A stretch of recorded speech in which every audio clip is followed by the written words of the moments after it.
All right. So today, right, we're going to talk a little bit about people. Maybe just around the room now. What is the biggest fear as a boss when you hire people or when you have a team? People leaving. Okay. Anything else? Cannot earn them money. Okay. That means you cannot bring them enough business. And then what happens? They leave, right? Okay. Fantastic. Or sometimes they stay because of loyalty. Then you have this super strong guilt, that they're not able to produce. Okay. Great. Thanks. Anyone else this side? Any challenges? They become your competitors. So it's a little bit like earlier on, our gentleman was sharing about Swiss Interior, right? They become your competitor. They open next door, they open a few doors down the building. The common thing that we think about people, right? We always think about this word. HR, human resource, right? But actually, I don't like this word. Why? Because the word itself, right? Human resource, in fact, the other word is human resource management. You're here to manage people, but actually that's the wrong way to go about building a team. If you think about it, anybody, let's say even yourself, if you were formerly employees, or maybe if you have staff under you, right? Do people like to be managed? The word manage has a very negative connotation, right? Like, you're here just to manage, make sure I do my tasks, and then make sure I report on time, make sure you don't leave 5 minutes before 6 p.m. That's management. So let's not think of people, right, as people to manage. But as bosses in the company, if you look at this, they are all actually our talents. Which is why this chapter, if you look at it, is called Building a World-Class Talent Strategy. There's a way to help your team to grow, and not just grow, but to also help you with growing your business over time. Everybody familiar with soccer teams, basketball teams, right? Actually, all of them are in talent management. Whether you have 5 people in your team, you are in basketball. Whether you are managing a football team, you have maybe 11 players aside. You are actually training out all this talent. And what do? Let's use a soccer example. On a day-to-day when there's no matches, what do? Train, right? So you have to train them. Before you can train them, what is your role as the boss? Let's say you are the football club's manager. What do? Scout, right? You have to hunt for the talent. You have to hunt for them, and then you have to train them, okay? In fact, that is the core role. Let's say today you are the CEO, right? You're the boss, you're the number one person. This is 2 of the most important things you got to do. You got to hunt for talent, and you got to train them. Why do we have to train them? I thought when we hire people, they immediately come in, they can plug and play already. How many of you have hired maybe certain staff that once you hire them, they straight away, they come in on day 1, they can do exactly what you want to do. Nobody, right? Yeah, because it's not possible. So the mindset about talent is, it is a journey when they join you.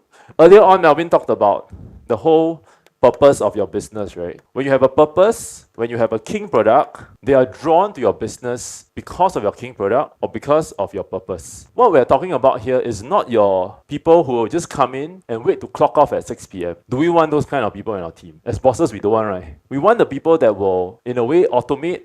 They can do things and solve problems for us even without us being there. And when we do this, right, if they join you because of your purpose, they join you because they feel your product has a strategy behind it, you own that category, then they'll feel confident in the business. In fact, sometimes when you hunt, just the other day I was looking at this gentleman, are you familiar with Alex Hormozi? So the company acquisition.com, right? So his president is this guy called, I don't know how to pronounce his surname, but he's Sharan. He's basically this guy, right? This guy, his name is Sharan. Basically, before he joined acquisition, he built 2 real estate companies to billion-dollar valuations, and then they were exited. Okay, so he talked about his journey, right? Actually, in our time as bosses, he says that 33% of his time is spent solely on hunting, nothing else. Just hunting for talent. And how he does this is that he feels that, imagine today if let's say you are a talent who is what I call like an A player, right? So in business, usually we have these few things. We talk about the A players, the B players, and the C players. All of us want to find these people, the A category people. But if you think about it, these A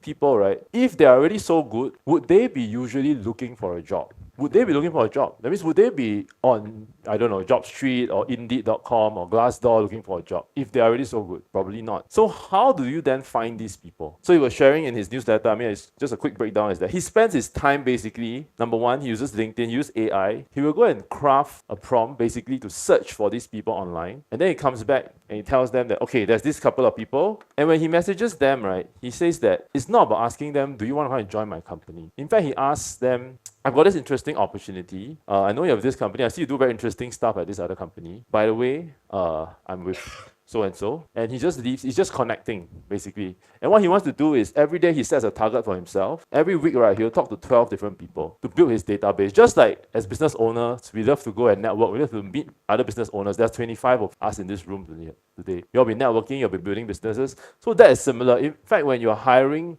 you want to hunt for these kind of people, that's one of the avenues he talks about. The second one is to ask the network, for example, I have this interesting opportunity. Do you know anyone who might be suitable? Some of you who are maybe in the insurance business, you might be familiar, right? When you ask for referrals, you don't like to ask, do you want to buy insurance from me? Right? Do you know anybody in your network who might be keen in this opportunity? And so this is basically asking for referrals. But referrals for who? People who are interested in this opportunity. Maybe actually that person that you talk to is the one you want to get. Then the person will ask you back, why not me? Why can't you consider me? So that's two ways you can start to find. One is basically to start reaching out to people. And this is not your HR's role. This is his specific role. That's what he does. As the CEO or president of a billion-dollar company, he spends 33% of his time just hunting for the right people. Okay? Let's kind of come back here a little bit. So once we have done this, what we want to do is internally in a team, you usually have a few different kind of people. We'll basically address this, right? 5 different perspectives. Why do we need to do this? What is talent strategy all about? Who should I be looking for? We talk a little bit about how here. So how should I be doing it? And the last one is also, when it comes to hiring them, the next thing, remember we talked about training, right?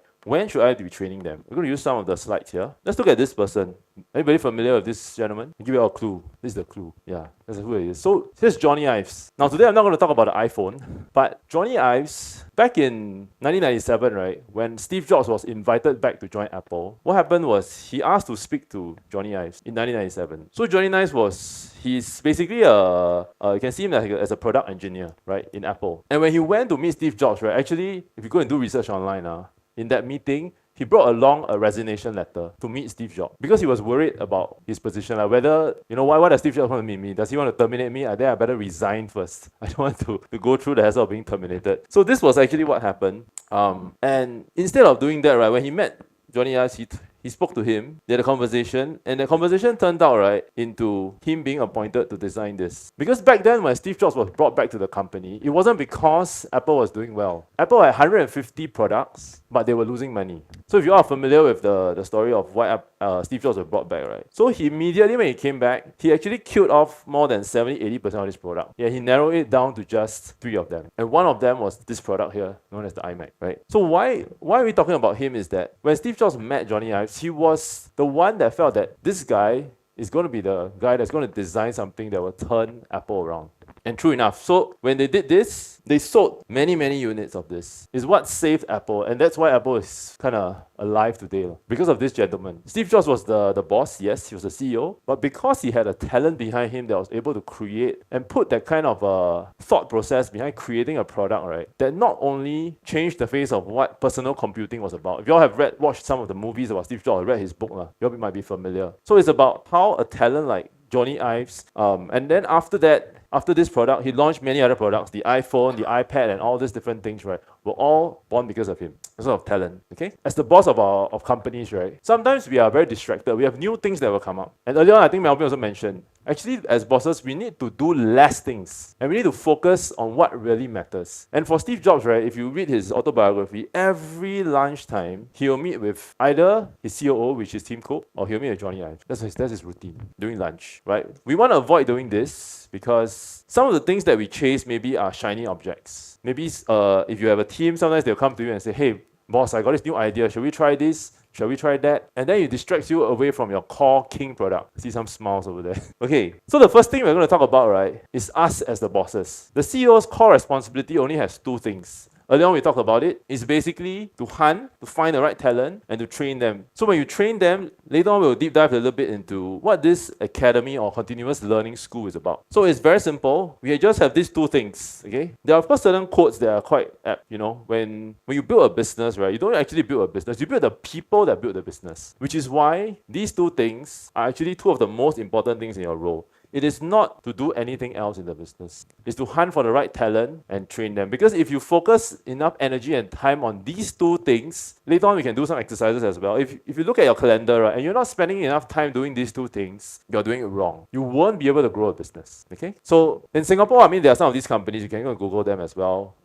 Like Better Group, they are like an academy that teaches you barista coffee and things like that. I mean, they all focus on training within their team. Because what's important is we need to be very clear that, I like to use this diagram. Basically, once your business is, you have your first dollar, someone is willing to put down first dollar on it, right? You get revenue. The next thing you will not have is you will not have enough time, and that's where you need to build the systems and the people, right? So those of you who are here with our workshop, I think you have seen this before. And it's very important that we are very clear that our job as the CEO, right, is not to do everything. It's just to build these two things. But for purposes of this segment, we're just going to talk about the people component, okay? Later on in the day and tomorrow, obviously, we'll go deeper into systems as well.